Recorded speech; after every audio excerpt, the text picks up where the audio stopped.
The Boston Red Sox just may have produced their new worst loss of the season. I'll tell you exactly why on today's Locked On Red Sox.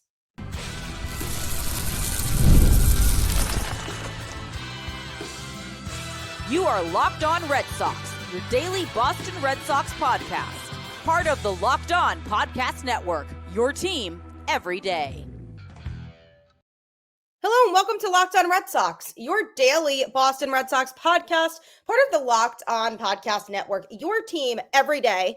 I'm your host, Gabby Maljanian, former ESPN social media associate and current host of the Boston Balling podcast as well. And I'm here to bring you the latest in all things Boston Red Sox, Monday through Friday, straight to your favorite podcast feed. And the best part, it's all completely free. So make sure that you tune in because Locked On is your team every single day. Today's episode is brought to you by Game Time. Download the Game Time app, create an account, and use code LOCKEDONMLB for $20 off your first purchase. I am going to scream at this Red Sox team. What happened last night? The Red Sox were in a situation in which they had to win this game to avoid getting swept in the short two-game series against the Baltimore Orioles, who, by the way, have not had a good season at all. They have been playing well as of late, beating the Mariners in a series, beating the Astros in a series recently. So they are obviously hot right now, but that is not an excuse. The Red Sox are fighting for their lives right now when it comes to the postseason, and they continue to nip themselves in the butts. Why last night's loss could have been the actual worst of the season for the Red Sox. Plus, is Walker Buehler's time in the Red Sox rotation done? And Nathaniel Lowe makes a statement in his first game in the starting lineup for the Boston Red Sox. So that's all coming up on today's show. But why were things so infuriating last night? Why did everything have to be the way that it was? That felt like a game that they had to win. But circumstantially, they didn't win. And the first thing that comes to mind that you think of when you think of last night's game is why Kyle Hudson chose to not send Nate Eaton in the bottom of the 11th inning. Eaton is fast. He came into the game to be used as a pinch runner. It's not coincidental that the Red Sox chose to put him in the game at that time. He is there to run, and the Red Sox had given up the go-ahead run in the top of the 11th inning to go down 4-3. So the game was on the line in this situation. And in this specific circumstance, Roman Anthony came up to bat and did his job to a T. The tying run in Nate Eaton was on third base. And Roman Anthony came up and I said, you just have to make hard contact, put the ball in the air. And that's exactly what he did. He hit a 265-foot fly ball to center field for the second out of the inning with Nate Eaton, the speedy pinch runner, on third base. Colton Cowser was out there in center field, who ranks in the 95th percentile in arm strength among major league fielders this year. And according to Alex Cora, the Red Sox had decided during their pre-series scouting process that they weren't going to challenge his arm. They just went into the series knowing that. And Nate Eaton, who represented the tying run, remained at third base instead of challenging Cowser on that fly ball. And then Alex Bregman, the next hitter, popped out to shortstop to end the game. I get that there are all of these stats and they analyze these players going into the series. Nobody's doubting that. Kyle Hudson had done his work to prepare for the series. Alex Cora had done his work to prepare for the series. Kyle Hudson, the third base coach, makes that call in that moment of sending the runner or not. And Nate Eaton was about 4 feet down the third base line when Kyle Hudson said, nah, come back. And yes, Cowser has a great arm, and the throw was not that deep, but he would have had to make a nearly perfect throw in order to throw out a guy like Nate Eaton who has the speed. A throw like that would maybe throw out some of the slower guys on the team. And with how deep Roman Anthony hit it, if you're not as fast, yes, you 100% would have been nailed at the plate. But with a guy of Nate Eaton's speed, and in that specific instance, when your team has been struggling to score runners that have been on third base, you have to take that chance when you're in extra innings. You cannot bank on Alex Bregman coming out there and being a hero. You can't rely on heroism every time to do the job. And sure enough, it backfired on the Red Sox and they lost the game. And it was really frustrating because you have a guy with elite speed on third base. You take that chance, and if Cowser throws him out, props to him. You tip the cap. And yes, it's still maddening, and there would have sure been people who would have been like, why did they send him? But you send him in that instance because the bottom of the 11th inning, when you have a chance to score the tying run to keep yourselves in that game, that's not the time to be conservative. I get that in a lot of circumstances, you wouldn't want to challenge Cowser because of his arm, but it's the specific circumstance in the game, a game that was very frustrating and the Red Sox had trouble scoring, and you decide not to take the chance there. That was a huge momentum killer and arguably could be the turning point in the season. That just feels like a turning point kind of play. Alex Cora did not throw Kyle Hudson under the bus. He said that's an impact arm in center field. We prepare before the series and we decide who we're going to challenge or not. So we didn't challenge it. And Eaton said the whole time the ball's in the air, we're talking. He's talking in my ear, letting me know. Ultimately, it was Kyle Hudson's decision not to send him. He said staying with the play the whole time, watching the play develop, understanding the work that went into it, understanding that's an impact arm in center field. You see the play develop and use your instincts and make the decision. That's the decision I made. Obviously, the throw was offline. We got to live with it, and I live with it. It is what it is at this point. Eaton ranks in the 95th percentile in sprint speed. He's been successful on 17 of 19 stolen base attempts in the majors. So you just have to take the chance when he is the guy on third. You don't take the chance when a guy like Bregman is on third, but you take the chance with a guy like Eaton. Hudson said we know how fast he is, and so all that comes into play in that moment right there. I just felt like Cowser was close enough, and with obviously the advanced work that I've done, I felt like he had a good shot to be able to make it a play, and that's the decision I made in the moment. The arm that he has and the distance that he was from home plate, I thought he had a good chance to make a play at home plate. So that's why I made the decision I did. So ultimately, it sounds like Kyle Hudson in the split second didn't want to take the chance and didn't want to risk Eaton being thrown out at home, which obviously the justification there is fair. I just don't like the idea of playing that conservatively when you're down by a run in the bottom of the 11th inning and your offense has squandered a lot of opportunities in this game, and you don't send a guy who's one of the fastest guys on the roster to try to slide into home. So ultimately, the throw was offline, didn't end up mattering. He would have scored. And again, it leaves us wondering, was that the new worst loss of the year? Because the Red Sox continue to beat themselves in the foot. And it's so frustrating. It's so frustrating because this is obviously not the only instance in this game that led to the Red Sox losing. They had plenty of opportunities before that, and it should have never even gotten to that point. The Red Sox in this specific game went 0 for 13 with runners in scoring position. 0 for 13. That is very bad. And not to mention the fact that also they squandered 3 bases loaded opportunities in a row. 3 straight innings, they had the bases loaded and could not drive in runs. That is ultimately why they lost. In the 8th inning, they were bases loaded, nobody out, and recorded 3 straight strikeouts. Nobody could hit the changeup. It was very frustrating, and it was 3 horrific at-bats when you had bases loaded, nobody out. That just cannot happen. So that ultimately is what led to the Red Sox losing. They should have never been in the position to where in the bottom of the 11th inning, they're having to climb back after being down 4-3.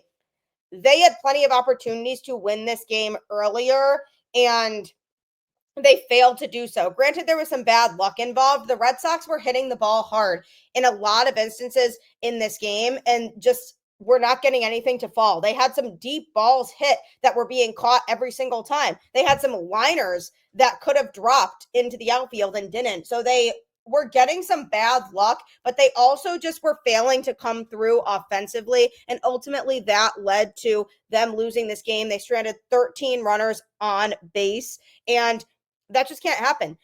They have been a team that has been overall pretty good offensively, but this was not a game in which they had their offense, and they were not situationally hitting. And that's why ultimately with the Nate Eaton play, you look at that play and you're even more infuriated because of the fact that the Red Sox were squandering so many opportunities on offense earlier, and they hadn't in one single instance come through with a runner in scoring position and actually scored him. So that's why you look back on it and you say, in the grand scheme of things, Kyle Hudson made a mistake in the split second by not trying to chance it there with Nate Eaton and be aggressive to get the tying run in. But it's ultimately the offense's fault for not scoring earlier in the game, and that was the position they were in. Walker Buehler didn't do the team any favors as he struggled again last night. Is his time in the Boston Red Sox rotation over? I'm going to be discussing that next. We all make plans last minute sometimes. I know my friends and I are very guilty of this. If you've ever decided at the last minute that you want to head to a baseball game or something with friends or family, that's where Game Time comes in, because it's the easiest way to grab last minute tickets without any of the stress. They charge a lot less than other ticketing vendors do. And with that money that you save on tickets, you can splurge on food, drinks, merchandise, or even invite a bigger group to come with you, whatever it may be. Game Time makes all of that possible, and it makes buying tickets really fast and simple because prices on the app actually drop the closer you get to first pitch, and they make sure you don't have an obstructed view. So they are the only ticketing vendor I use now. Take the guesswork out of buying tickets with Game Time.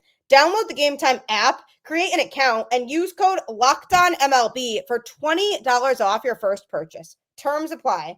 Again, create an account and redeem code LOCKEDONMLB for $20 off. Download the Game Time app today. Last minute tickets, lowest price guaranteed. It really does guarantee you the lowest price on any ticket. I can speak firsthand on that. So make sure you check out Game Time the next time you want to go to any sort of live event. The Red Sox suffered what could arguably be their worst loss of the season last night. And to me, there have been a lot, and I mean a lot, of really bad losses for this Red Sox team this season. You can even look back on Sunday when the Red Sox had a 3-1 lead against the Marlins and the bullpen crumbled and blew it.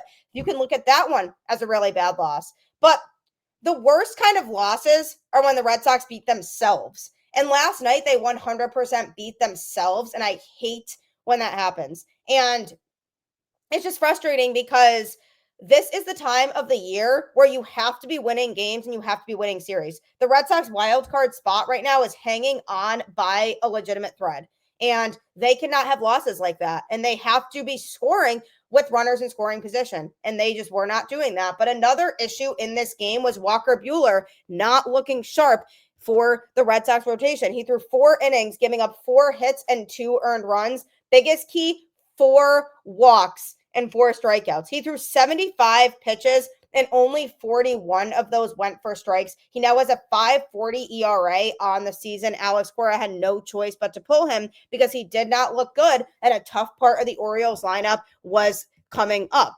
And he's definitely frustrated with himself because he basically swore and said it's embarrassing, essentially. I think the last time I walked this many in a season, I threw 207 innings. So yeah, it just sucks. And obviously the Red Sox were taking a chance on him when they signed him, considering his injury history, but it was hard to fault the team at the time for gambling on it because he was obviously a standout with the Dodgers and he shoved in the World Series last year. So the Red Sox said, hey, we'll take a flyer on a 1-year, $21 million deal. And while it was a risk, there haven't exactly been many rewards for that, as this was yet another mediocre start of many for him. He ultimately did not do his job, and Alex Cora had to turn to the bullpen much earlier than he probably would have preferred to. And then with the game going 11 innings, that also didn't help because basically every reliever was used in this game.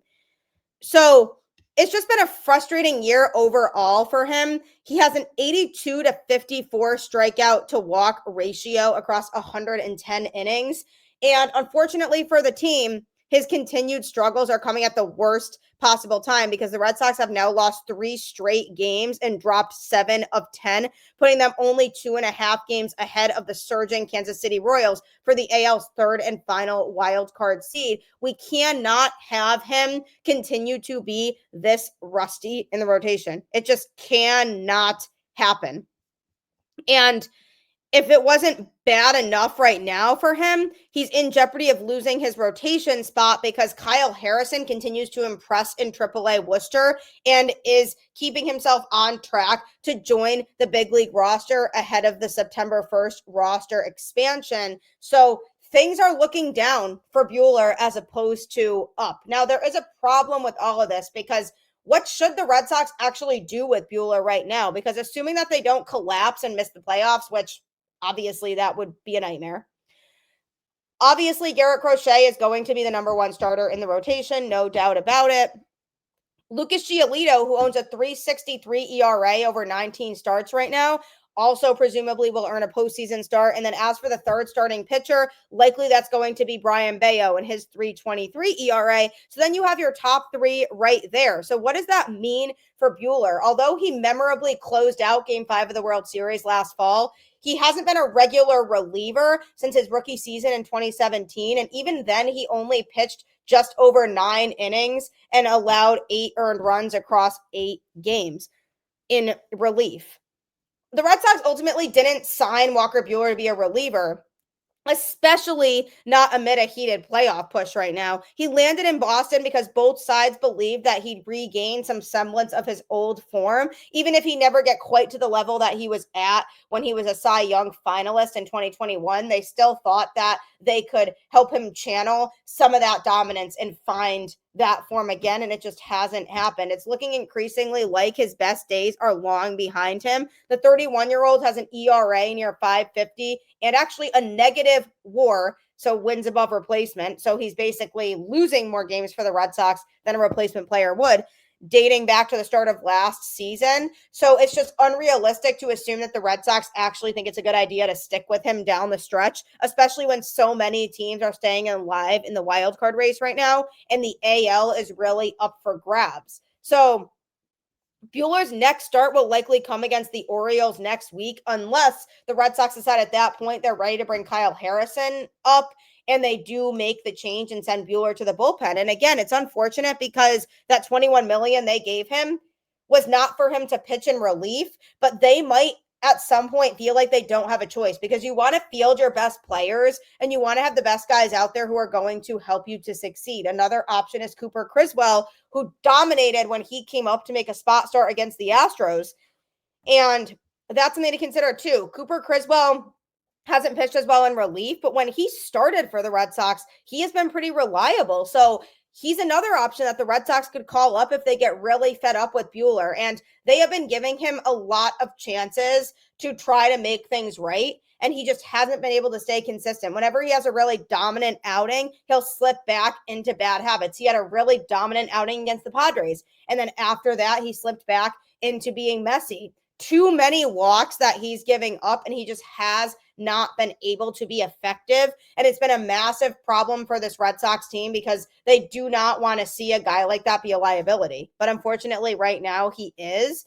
And if I'm the Red Sox, I'm reevaluating this situation and saying, look, do we feel like we can even give him another start? And with Kyle Harrison, because of the fact that he's had some good outings in AAA, I still would be a little bit hesitant to add him to the rotation right now. I still think there's a couple pieces in AAA that he could benefit from figuring out before the Red Sox decide to bring him up to make an impact on the big league rotation. But it's getting to the point where they may feel better about taking chances on a guy than they would keeping their veteran in the rotation. And that's really sad. And imagine Buehler in the bullpen. He could end up being a really good 2-inning reliever down the stretch here because you could use guys that can pitch multiple innings in relief because then you're not burning as many bullpen arms down the stretch here and say your starter goes 5 innings, theoretically, and you need to bring somebody in out of the pen, realistically, you could have Buehler come in and pitch the 6th and the 7th innings and maybe even the 8th if he looks good, and then you leave it to Aroldis Chapman in the 9th if it's a close game. Then you're saving other high leverage Rs, because then guys like Garrett Whitlock, Brennan Bernardino, and Greg Weisser aren't being used in a high leverage spot in that game. And then the next day, if that's a close game, then maybe you use those guys. So it's not a bad strategy. The only problem is because Buehler doesn't have a ton of regular experience in relief, is it going to hurt him and his mindset if they move him to the bullpen? Because mentally that can be tough on a player who's always really been a starter and is also getting paid this season to be a starter, for the team to be like, oh, by the way, we're moving you to the bullpen. That could end up backfiring in a bad way on the Red Sox, because if you look at the Rafael Devers situation again with asking him to move to DH and him not really responding well and mentally it taking a toll on him, we could see that with Walker Buehler, but they really are getting left with no choice here, because he just hasn't been able to put together productive outings on the mound, to the point where the Red Sox are finding themselves having to say, well, we can't really have liabilities in the starting rotation. Why don't we try somebody else out who could be more reliable? But the problem is, if they call up Kyle Harrison to be part of the rotation and he gets shelled, for example, then it's hard for the Red Sox to justify keeping him in the rotation. So it's almost a matter of, would they rather do the safe thing and keep Buehler in the rotation for right now, because they know that he's at least capable of going out there and giving you 4 or 5 innings? Or do you want to take a risk on the young guy in Kyle Harrison, whose confidence is through the roof right now because of how well he's pitching in AAA, but you're risking him going up to the majors, not necessarily being ready for that level yet, and him not pitching well early on, and then his confidence is destroyed. So what exactly do the Red Sox do? Now, this also puts more pressure on a guy like Dustin May to step up and perform as that number 4 starter for the Red Sox, because you don't really necessarily have that reliability factor from Walker Buehler. So Dustin May, who has looked good his last couple starts for the Red Sox, needs to continue to step up in that 4th starter role. So it's a hard decision for the Red Sox to make, but last night's outing did not do Walker Buehler any favors. His spot in the rotation could very well be done even as early as his next start. So that's a Red Sox decision to make. We'll have to see what decision they do decide to make. But coming up, the Red Sox new guy made a statement in the game last night. Going to be talking a little bit about that next. Just a quick reminder, though, that you can subscribe to Locked On Red Sox on YouTube or any other podcast platform. I am available Monday through Friday to talk about all things going on with this Boston Red Sox team. I apologize for the schedule of when the episodes get released being a little off this week. That will be back tomorrow with the episodes dropping early in the morning. So if you usually listen to this show on your morning commute, you won't be an episode behind anymore. You can go back to listening to the episodes on time. So that'll all go back to normal come tomorrow. But every single day I am here. Make sure to subscribe. And you can also subscribe to Locked On MLB Game Night, because I really appreciate you making Locked On Red Sox your first listen of the day. Be sure to make that your second listen of every day, where you get local analysis on a national scale from our Locked On experts here, talking about every single game, every single night until a World Series champion is crowned. You can find MLB Game Night on Locked On MLB on YouTube or wherever you listen to podcasts. That can be your second listen of the day. It's a great show. I promise you, a bunch of our Locked On experts come together and keep you in the loop on every game, so that you have to stay in the loop that way rather than having to check your ESPN app and figure out what happened in every game. So make sure you check that show out next. Well, the Red Sox showed a lot of frustration in their game last night. And I mean tons of frustration. I was literally about to rip my hair out after last night's game, because it was just a game that you really felt like the Red Sox had to win, and they failed to come through. But one person who did not fail to come through is newly acquired first baseman Nathaniel Lowe, who made his first start in a Boston Red Sox uniform last night as the DH, and he went 1 for 4 with a home run and 2 RBIs. He came in clutch. In the bottom of the 9th inning, with the Red Sox down by 2 runs, He came in and launched a game-tying 2-run homer to set up extra innings. Unfortunately, the heroism by him was short-lived because the Red Sox subsequently failed to produce a run on bases-loaded situations later in that inning and then again in the 10th. So obviously, it didn't really matter.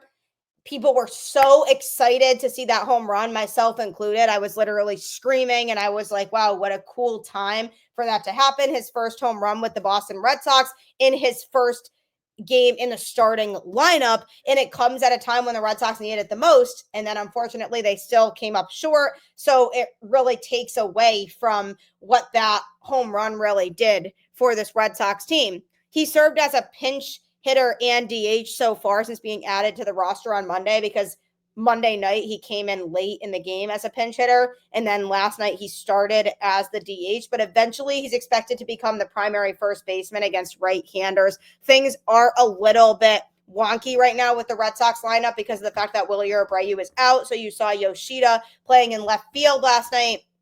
Red Sox didn't really have a choice there. Lowe was DHing, but eventually once you get guys back healthy, Abreu especially, then you're going to start to see if there's a righty on the mound, Lowe playing first base as opposed to having Abraham Toro play there. So this was a great opportune moment for Nathaniel Lowe. He's coming off a situation in which he's having a tough season. He gets let go by Washington. He's looking forward to a change of scenery, and that change of scenery comes and he produces a big moment in a huge spot. I could just see the smile on his face when he hit that home run last night. He was absolutely glowing. And in a moment like that, he deserves all of that. He deserves the praise. He deserves to feel really excited and happy about what he did to contribute to this Red Sox team. But the Red Sox couldn't back him up there.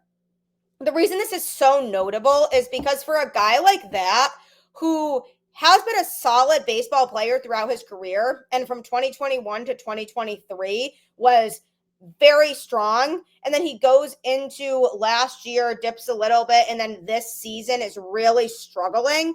For him to try to get that confidence back could be really tough, but a lot of players see a change of scenery as a good thing and as a good fresh start for them. And that could have been his mindset coming to Boston was, oh, this is good. This is a change of scenery. I'm going to a team that's competing for a playoff spot, so the vibe should be a lot higher here than they were on my former team. They're really excited to have me. They need me. They want me to be able to contribute. I'm going to play a really valuable role on this team. So all of those thoughts are running through a player's head when you go through a change of scenery like that. So for him, he's probably ecstatic because he's like, okay, this is my chance to turn my season around. He goes in and hits a big 2-run home run in a massive spot. What does that exactly mean? That means that hopefully that fueled a lot of confidence in him that, hey, maybe I can do this. Maybe the change of scenery was beneficial for me. Maybe I can continue to keep that ground running and continue to make an impact on an offensive basis for this Red Sox team. And you go into this situation with Red Sox fans being really skeptical about him coming in because of the struggling season that he has had this year. And you think, wow, why are the Red Sox settling for him when they could have just acquired a real first baseman at the trade deadline? That's a lot of what I saw from Red Sox Twitter when the news broke that they were bringing Lowe in here. People were skeptical for good reasons, rightfully so, because of the fact that he hasn't exactly had the best season this year, but then he comes in and produces in a huge moment, and it makes Red Sox fans start to feel excited about him. That's notable. That's notable for a guy who's looking to gain that confidence back. Despite the fact that the Red Sox lost, he knows that's not on him. He came in a big moment. He can hopefully help fuel this team now to continue to compete. And that's a big noteworthy thing here is after he hit that home run, that just feels like a game the Red Sox have to win. You're in the bottom of the 9th inning. The offense is pretty much abysmal. He comes through in a huge, massive moment. That feels like a game you have to win for momentum purposes. And now the fact that they didn't, they cannot let this game be that turning point of the season, and they cannot crash and burn from here. They have to go into the Bronx this weekend and win that series. They have to go in this weekend and come out swinging, and it's up to the veterans on this team like Walker Buehler, Alex Bregman, Aroldis Chapman, you name it, Trevor Story. It's on those guys to motivate this team and make sure that the young players don't completely fold now, because that's an absolutely demoralizing loss at this point in the season. And when Lowe hit that home run and put the entire team on his back and sent it to extra innings to keep this team alive, you have to win that kind of game. And the fact that they didn't, how they respond now is going to say a lot about this Red Sox team and where they're at. But huge moment for Lowe. I'm really excited for him. He hopefully will now get into a mode of contributing a lot for the Red Sox. If it says anything that he hit that big home run, it's hopefully his mind is in a good spot right now, kind of cleared from the negativity that was associated with him earlier on in the season and the struggles that he has faced. And hopefully this represents a turning point for him and he continues to be a key part of the Red Sox offense, because we are going to need everybody to step up down the road here. And as these last couple months of the season progress, they need to win games. They were chasing a lot of pitches outside the zone last night, and that's really rare for the Red Sox offense as a whole. So they need to regroup, take the off day to really think about where they're at and come out swinging in the Bronx. So hopefully that happens. We'll have to see. But thank you for tuning into Locked On Red Sox and making it your first listen of every single day. I truly do appreciate the support. As always, keep the faith. Go Red Sox, and I'll catch you on the flip side.